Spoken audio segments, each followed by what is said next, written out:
بسم اللہ الرحمن الرحیم اللہم صلی علی محمد وعلی آل محمد وبارک وسلم رب اشرح لی صدری ویسر لی امری واحلل عقدۃ من لسانی یفقہوا قولی واجعل لی وزیرا من اہلی آمین یا رب العالمین۔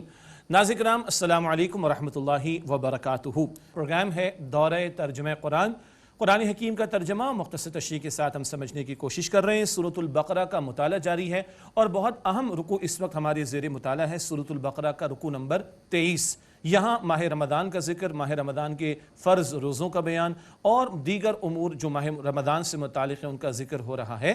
ہمارا مطالعہ ہم نے مکمل کیا تھا پچھلی نشست میں سورۃ البقرہ آیت نمبر 185 تک، جہاں ذکر آ چکا کہ ماہ رمضان کے روزے فرض کر دیے گئے۔ یہ رمضان کا مہینہ جس میں قرآن پاک نازل کیا گیا، روزے کیوں رکھوائے جا رہے ہیں؟ قرآن جیسی عظیم نعمت کے عطا ہونے پر اللہ تعالیٰ کا شکر ادا کرو اور اس کی بڑائی بیان کرو۔ آج کا مطالعہ آگے بڑھاتے ہیں۔ سورۃ البقرہ آیت نمبر 186 اعوذ باللہ من الشیطان الرجیم بسم اللہ الرحمن الرحیم وَإِذَا سَأَلَكَ عِبَادِ عَنِّي فَإِنِّي قَرِيب۔ اور اے میرے نبی صلی اللہ علیہ وسلم، جب میرے بندے آپ سے میرے بارے میں سوال کریں تو بے شک میں قریب ہوں۔ اجیب دعوت الداعی اذا دعان، جب جب دعا کرنے والا مجھ سے دعا کرتا ہے میں اس کی دعا قبول کرتا ہوں۔ ہاں فَلْيَسْتَجِيبُوا لِي، بس انہیں چاہیے میرا حکم تو مانیں، وَلْيُؤْمِنُوا بِي، اور مجھ پر ایمان رکھیں، لَعَلَّهُمْ يَرْشُدُونَ، تاکہ ہدایت پا جائیں۔ اللہ تعالیٰ بتا رہا ہے کہ وہ بندوں کے بہت قریب ہیں۔ ماہ رمضان کے فرض روزوں کا ذکر آ گیا۔ روزے کا ایک بہت بڑا مقصد تقوی ہے، آیت نمبر 183 میں ذکر آیا۔ روزے کا ایک بہت بڑا حاصل کیا ہے؟ اس روح کی بیداری اور اس روح کو اسٹرینتھن کرنا، اور اس روح میں ارج ہے اللہ رب العالمین کے قرب کی۔ یہ رب کی طرف سے آئی ہوئی شے ہے اور اس میں ارج ہے اللہ تعالیٰ کے قرب کی۔ اور حدیث مبارک ہے بخاری شریف میں، اللہ تعالیٰ فرماتا ہے فَإِنَّهُ لِي وَأَنَا أُجْزَى بِهِ، بے شک روزہ میرے لیے ہے اور میں ہی اس کا بدلہ ہوں۔ اس روزے کا حاصل کیا ہے؟ اللہ تعالیٰ کا قرب بندے کو مل جاتا ہے۔ دعا کا ذکر آیا، جب پکارو گے اللہ تعالیٰ فرماتا ہے میں تمہاری پکار کو سنوں گا، تمہاری دعا کو سنوں گا۔ یہ گارنٹی تو ہے مگر کنڈیشنل گارنٹی، شرط کے ساتھ۔ شرط کیا ہے؟ میرا حکم تو مانے۔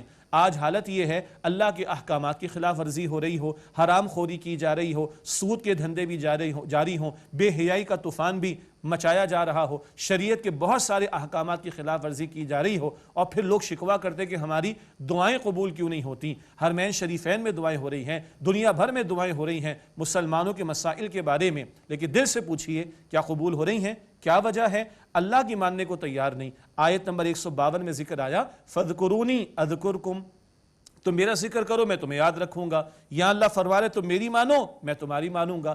اللہ تعالیٰ کے احکامات پر عمل تو کرو تو اللہ تعالیٰ تمہاری پکار کو سنے گا، تمہاری دعائیں قبول فرمائے گا۔ فرمایا کہ وَلْيُؤْمِنُوا بِي، اور انہیں چاہیے مجھ پر ایمان رکھیں، لَعَلَّهُمْ يَرْشُدُونَ، تاکہ ہدایت پائیں۔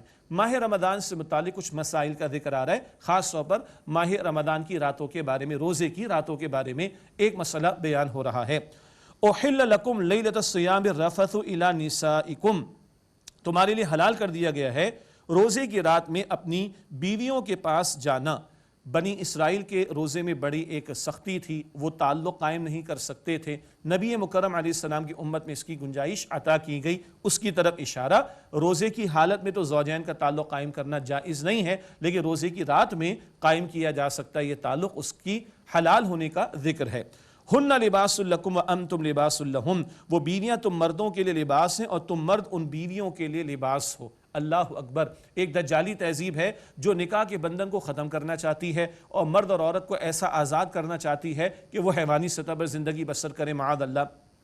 اور ایک الہامی تعلیم ہے جو نکاح کے بندھن کی بات کرتی ہے، اور یہ الہامی تعلیم گھر گھر ہستی کے معاملات کو چلانے کی بات کرتی ہے، گھر کے انسٹیٹیوشن کو مضبوط کرنے کی بات کرتی ہے۔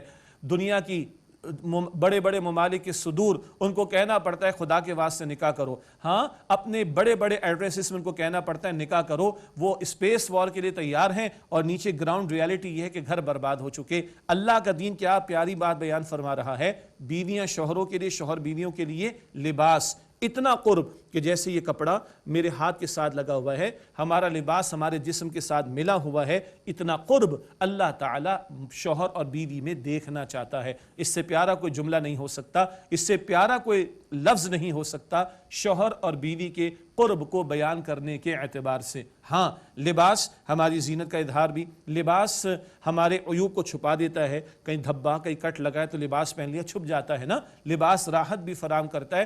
جیسے لباس کے بہت سارے فوائد ہیں، اسی طرح زوجین کا یہ تعلق، نکاح کا یہ بندھن، اس میں بڑی حکمتیں ہیں اور انسانیت کو اس کی ترغیب دلائی گئی ہے۔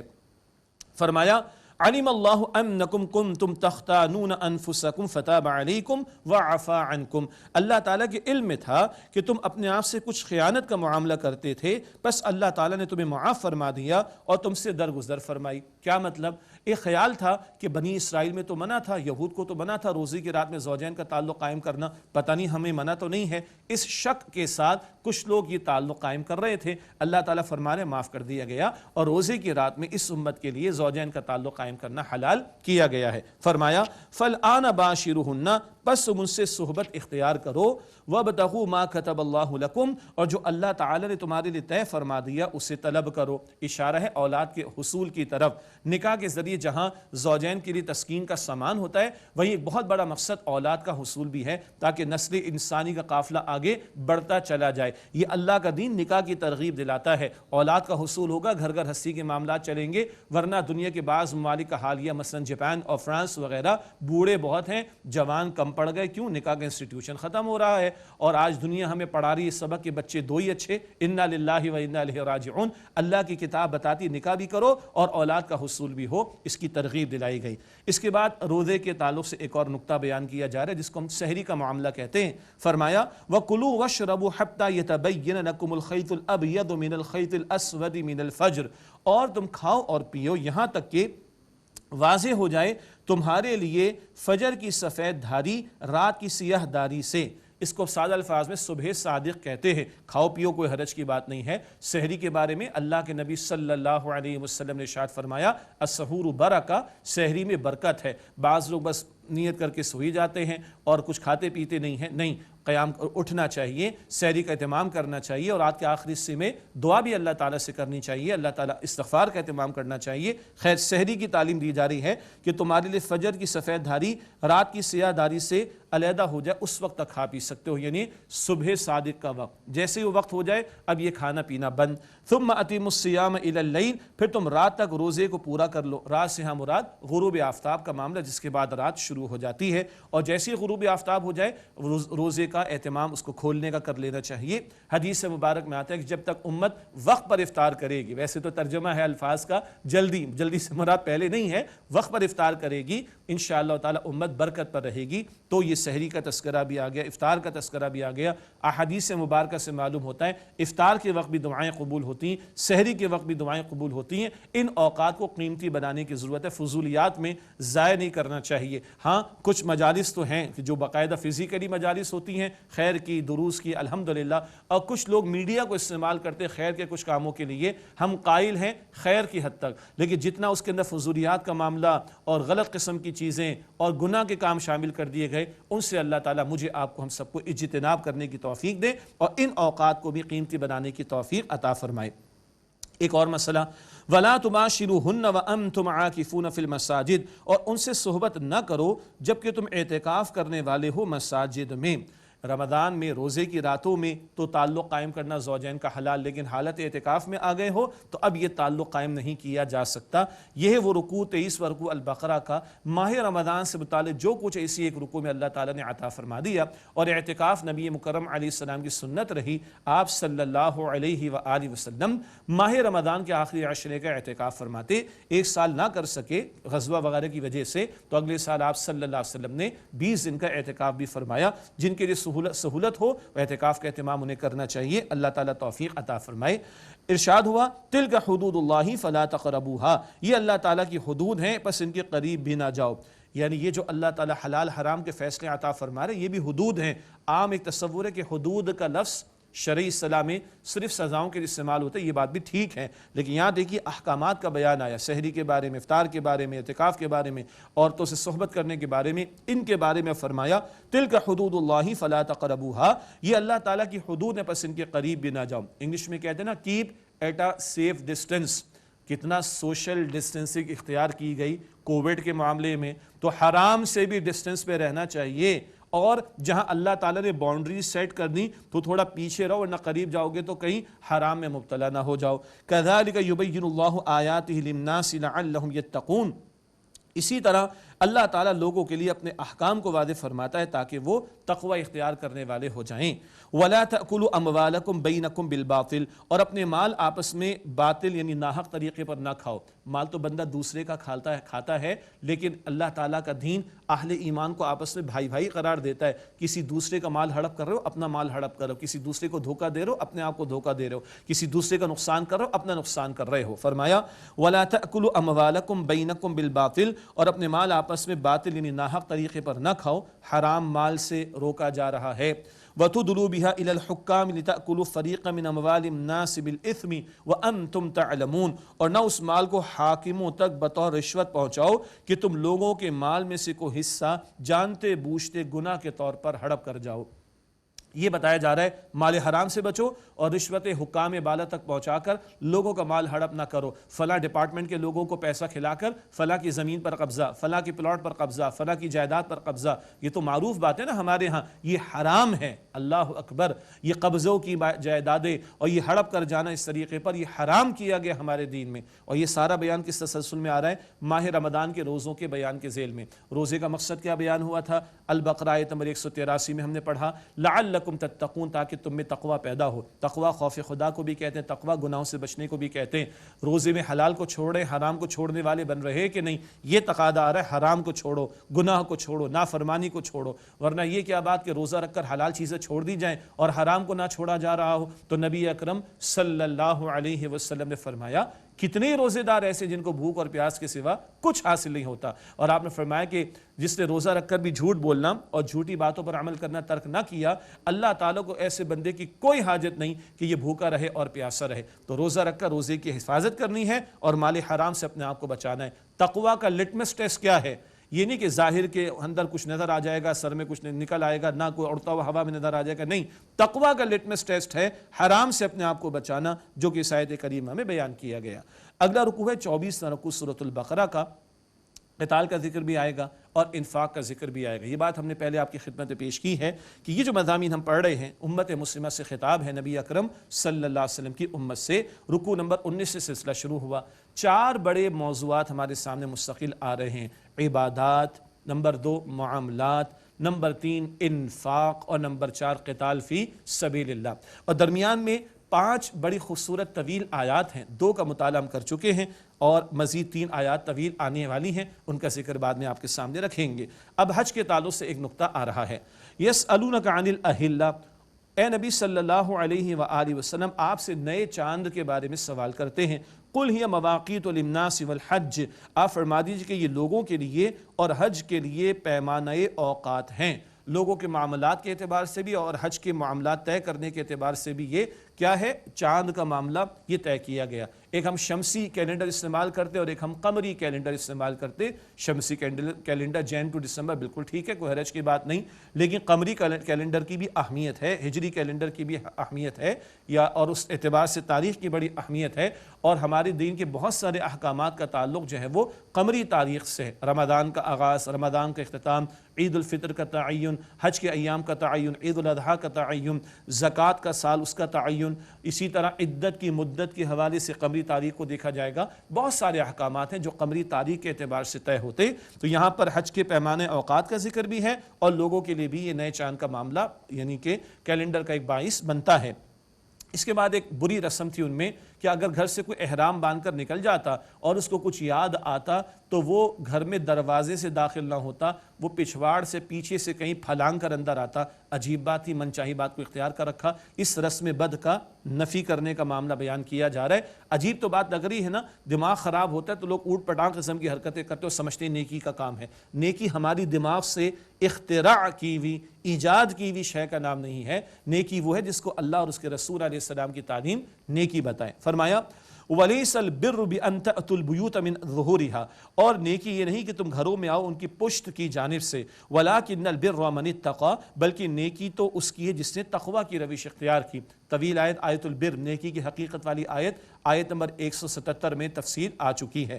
وَلَكِنَّ الْبِرَّ مَنِ اتَّقَىٰ، اور نیکی تو اس کی جس نے تقوی کی روش اختیار کی۔ وَأْتُوا الْبُيُوتَ مِنْ أَبْوَابِهَا، اور گھروں میں آؤ ان کے دروازوں کی جانب سے، جو مہذب طریقہ ہے یہ اختیار کرو۔ وَاتَّقُوا اللَّهَ لَعَلَّكُمْ تُفْلِحُونَ، اور اللہ تعالیٰ کا تقوی اختیار کرو تاکہ تم فلاح یعنی اصل کامیابی حاصل کر سکو۔ وَقَاتِلُوا فِي سَبِيلِ اللَّهِ الَّذِينَ يُقَاتِلُونَكُمْ وَلَا تَعْتَدُوا، اور تم اللہ تعالیٰ کے راستے میں قتال کرو ان سے جو تم سے قتال کرتے ہیں، جنگ کرتے ہیں، اور زیادتی نہ کرو۔ إِنَّ اللَّهَ لَا يُحِبُّ الْمُعْتَدِينَ، بے شک اللہ سبحانہ وتعالیٰ زیادتی کرنے والوں کو پسند نہیں فرماتا۔ یہ قتال کا حکم قرآن پاک دے رہا ہے، شرائط کے ساتھ ہے، حکمت کے ساتھ ہے، مقاصد کے ساتھ ہے۔ ذہن میں رکھیں، مدنی سورۃ البقرہ، ہجرت مدینہ کے بعد نزول ہو رہا ہے۔ 13 برس مکہ مکرمہ کے گزر چکے، وہاں ظلم و ستم کے پہاڑ توڑے گئے، بعض صحابہ کرام کو شہید کیا گیا، زندگی اجیرن کی گئی، ہجرت پر مجبور کیا گیا، اور مکے کے 13 برس صبر ہی صبر کا دور گزرا۔ اور مکے کے 13 برس کے دوران میں حکم کیا تھا؟ سورہ نساء کی آیت نمبر 77 میں ہے، کفوا ایدیکم، اپنے ہاتھوں کو باندھے رکھو۔ کوئی ریٹیلیٹ کرنا، کوئی ری ایکشن دکھانا اس کی گنجائش اور اجازت نہیں تھی۔ ہجرت کے سفر کے دوران میں قتال کی اجازت آئی، سورۃ الحج کی آیت نمبر 39 میں پڑھیں گے انشاءاللہ تعالی۔ اسی طریقے پر ہجرت کے بعد قتال کے احکامات آئے، سورۃ البقرہ میں پڑھ رہے، مزید آگے بھی ابھی قتال کا حکم آیت نمبر 193 میں آئے گا۔ تو پس منظر ذہن میں رکھیں، 13 برس مکہ مکرمہ کے گزر چکے، اور یہ کفار و مشرکین تھے جنہوں نے ہجرت پر مجبور کیا تھا۔ اس سارے پس منظر کے بعد اگلی آیت کریمہ، وَقْتُلُوهُمْ حَيْثُ ثَقِفْتُمُوهُمْ، اور انہیں قتل کرو جہاں انہیں پاؤ۔ پس منظر سامنے رہے تو بات بہت واضح ہے۔ وَأَخْرِجُوهُمْ مِنْ حَيْثُ أَخْرَجُوكُمْ، اور انہیں نکالو جہاں سے انہوں نے تمہیں نکالا۔ وَالْفِتْنَةُ أَشَدُّ مِنَ الْقَتْلِ، اور فتنہ قتل سے بھی زیادہ شدید ترین سنگین معاملہ ہے۔ اللہ اکبر! کیا ہے فتنہ؟ فتنہ آزمائش کو بھی کہتے ہیں۔ فتنہ ان حالات کو بھی کہا جاتا ہے کہ جب ایک بندہ مومن کے لیے اللہ تعالیٰ کی کامل بندگی ممکن نہ ہو، جب اس کو حرام پر مجبور کیا جا رہا ہو اور پورے کے پورے دین پر عمل کرنا ممکن نہ ہو، اور بعض مرتبہ ایمان بچانا بھی مشکل ہوتا دکھائی دے رہا ہو، ایسے حالات فتنہ ہیں۔ اور فتنہ یقیناً جو ہے وہ شدید تر ہے قتل کے مقابلے میں۔ قتل کو یعنی قتال، جنگ کوئی اچھی بات تو محسوس نہیں ہوتی، لیکن یہ جو فتنے کا معاملہ یہ بہت زیادہ سنگین ہے، اور اس فتنے کے خاتمے کے لیے آگے بھی ہم ذکر پڑھیں گے۔ قتال فی سبیل اللہ کا حکم قرآن حکیم میں اللہ رب العالمین نے عطا فرمایا۔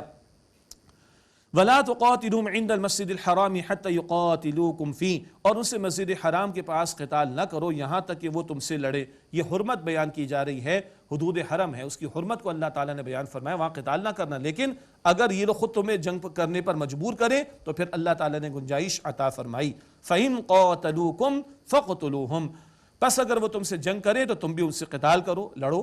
كَذَلِكَ جَزَاءُ الْكَافِرِينَ، اسی طرح سزا ہے کافروں کی۔ فَإِنِ انْتَهَوْا فَإِنَّ اللَّهَ غَفُورٌ رَحِيمٌ، پس اگر وہ باز آ جائیں تو بے شک اللہ سبحانہ وتعالیٰ بہت بخشنے والا، نہایت رحم فرمانے والا ہے۔ محض جنگ تو مقصود نہیں ہے نا، ان کو دعوت توحید پیش کرنی، دعوت حق پیش کرنی، اگر باز آ جائیں تو ٹھیک ہے، ان سے جنگ نہیں کی جائے گی۔ جنگ کرنے کا حکم اللہ تعالیٰ نے عطا فرمایا ہے، شرائط کے ساتھ ہے، مقاصد کے ساتھ ہے، یہ بات ذہن میں رہنی چاہیے۔ کوئی ڈیفینسو موڈ میں مسلمانوں کو آنے کی ضرورت نہیں ہے، اور کوئی ذرا معذرت خانہ رویہ اختیار کرنے کی ضرورت نہیں ہے۔ دنیا کے ظالم اور جابر اپنی خواہشات کی تکمیل کے لیے، اپنے اقتدار کو طول اور وسعت دینے کے لیے ظلم و ستم کرتے پوری قوموں کو اڑا دیتے ہیں۔ تو اللہ رب العالمین ایمان والوں کو ظلم کے خاتمے کے لیے، فتنے کے خاتمے کے لیے، مظلوموں کی داد رسی کے لیے، اللہ کے دین کی سربلندی کے لیے قتال کا حکم دیتا ہے۔ چنانچہ یہی بات اگلی آیت کریمہ میں ہے، وَقَاتِلُوهُمْ حَتَّى لَا تَكُونَ فِتْنَةٌ وَيَكُونَ الدِّينُ لِلَّهِ، اور تم ان سے قتال کرو یہاں تک کہ کوئی فتنہ باقی نہ رہے اور دین پورا اللہ کے لیے ہو جائے۔ دین بمعنی سسٹم اور نظام، زمین اللہ کی ہے، نظام اللہ سبحانہ وتعالی کا چلنا چاہیے۔ یہ دنیا کے ریلیجنز ہیں، مذاہب جنہیں اردو میں ہم کہتے ہیں، جو انفرادی زندگی تک معاملات کو محدود رکھنے کی بات کرتے ہیں۔ اللہ نے دین اسلام سسٹم آف لائف، نظام حیات کے طور پر عطا کیا، اور وہ اپنا غلبہ چاہتا ہے۔ اور 3 مرتبہ اللہ تعالیٰ نے قرآن پاک میں فرمایا، سورہ یوسف کی آیت نمبر 40 بھی ہے، ان الحکم الا للہ، حکم کا اختیار اللہ سبحانہ وتعالی کے لیے ہے۔ تو اس کے کلمے کی سربلندی، فتنے کے خاتمے کے لیے اگر کبھی قتال کا موقع آئے تو اللہ کی راہ میں قتال بھی کیا جائے گا۔ فَإِنِ انْتَهَوْا فَلَا عُدْوَانَ إِلَّا عَلَى الظَّالِمِينَ، پھر اگر وہ باز آ جائیں تو کسی پر سختی روا نہیں سوائے ظلم کرنے والوں کے، یعنی جنگ برائے جنگ نہیں ہے، لیکن جو ظلم پر اتر آئیں تو ان کے ساتھ سختی کا معاملہ کیا جائے گا۔ الشہر الحرام بالشہر الحرام والحرمات قصاص، حرمت والا مہینہ بدلہ ہے حرمت والے مہینے کا، اور حرمتوں کا بھی بدلہ ہے۔ حرمت والے مہینے ہم جانتے ہیں معروف ہیں 4 مہینے، ایک رجب کا مہینہ جو معروف تھا عربوں میں بھی عمرے کے تعلق سے، اور 3 کنزیکٹیو ہیں، ذی القعدہ، ذی الحجہ، محرم کے 3 مہینے۔ یہ حج کے حوالے سے آنا اور جانا، طویل سفر ہوتے تھے، اور پھر حج کے ایام ذی الحجہ کے مہینے میں تو ذی القعدہ، ذی الحجہ، محرم، یہ 3 مہینے وہ، اور ایک رجب کا، 4 مہینے حرمت والے تھے۔ عربوں میں بھی اس دوران میں جنگ بندی، سیز فائر کا معاملہ ہو جایا کرتا تھا۔ شریعت اسلامی میں بھی ان کی حرمتوں کو برقرار رکھا گیا، لیکن اگر وہ حرمت توڑیں گے تو پھر اللہ تعالیٰ اجازت دیتا ہے کہ پھر ان سے قتال کیا جائے گا۔ پہلے حرمت مقام کا ذکر تھا، مسجد حرام، اب حرمت وقت کا ذکر ہے حرمت والے مہینوں کے تعلق سے۔ فرمایا الشہر الحرام بالشہر الحرام والحرمات قصاص، حرمت والا مہینہ بدلہ ہے حرمت والے مہینے کا، اور حرمتوں کا قصاص یعنی بدلہ ہے۔ فمن اعتدى علیکم فاعتدوا علیہ بمثل ما اعتدى علیکم، پس جس نے تم پر زیادتی کی تو تم اس سے بدلہ لو اتنا جتنا کہ اس نے تم سے زیادتی کا معاملہ کیا۔ واتقوا اللہ، اور اللہ تعالیٰ کا تقوی اختیار کرو۔ واعلموا ان اللہ مع المتقین، اور جان لو کہ اللہ سبحانہ وتعالی متقین کے ساتھ ہے۔ جب دعوت دین کا عمل جاری رہے گا تو معافی ہے، درگزر ہے۔ کڑوا گوڑ بھی پی جاؤ، کوئی عیسیٰ علیہ السلام نے فرمایا دائیں گال پر تھپڑ مارے بایاں گال بھی پیش کر دو۔ دعوت دین کے دوران میں تو برائی کا جواب بھلائی سے دینا، لیکن اقامت دین کا معاملہ آئے گا، نفاذ دین کا معاملہ آئے گا، باطل سے ٹکرانے کا معاملہ آئے گا تو پھر سختی بھی کی جائے گی اور زیادتی کا بدلہ بھی لیا جائے گا۔ اب انفاق کا بیان، قتال اور انفاق کا ذکر ساتھ ساتھ چل رہا ہے۔ وَأَنفِقُوا فِي سَبِيلِ اللَّهِ وَلَا تُلْقُوا بِأَيْدِيكُمْ إِلَى التَّهْلُكَةِ، اور اللہ تعالیٰ کی راہ میں خرچ کرو اور اپنے ہاتھوں اپنے آپ کو ہلاکت میں مت ڈالو۔